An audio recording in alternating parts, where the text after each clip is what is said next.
আসসালামু আলাইকুম, কেমন আছেন সবাই? আলহামদুলিল্লাহ আমি ভালো আছি। কিন্তু মনটা খুবই বিষাদময়।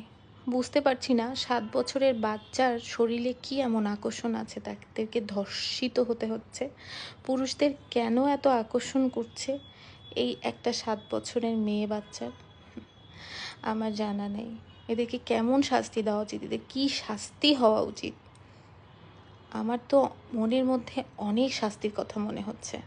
যাই হোক, ৩৬৫ দিনের একদিন নারী দিবস পালন করে নারীদেরকে একদম উঁচু পর্যায়ে নিয়ে গিয়ে তারপরে বাকি দিনগুলোতে লাঞ্ছিত, বঞ্চিত, ধর্ষিত এইগুলোর বিচার কে করবে?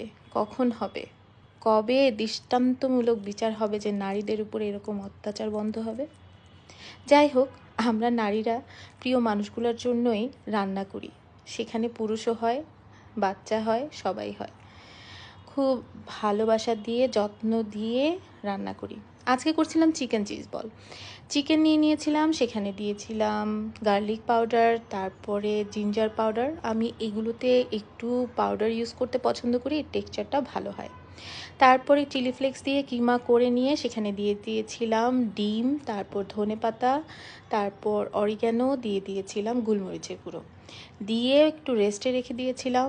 তারপরে মজারেলা চিজকে কিউব করে কেটে মাঝখানে দিয়ে করে নিলাম চিকেন চিজ বল।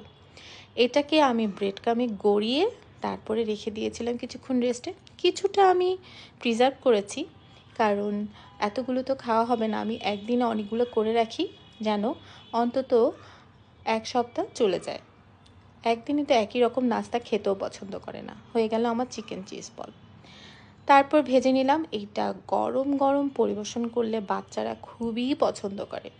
এখানে আমি একটু ঝাল কম ইউজ করি। যাদের ঝাল দরকার হয় তারা চিলি সস অথবা ধনেপাতার সস দিয়ে মজা করে খেতে পারে। হয়ে গেল আমার ইফতারের আয়োজন। বাই, ভালো থাকবেন সবাই।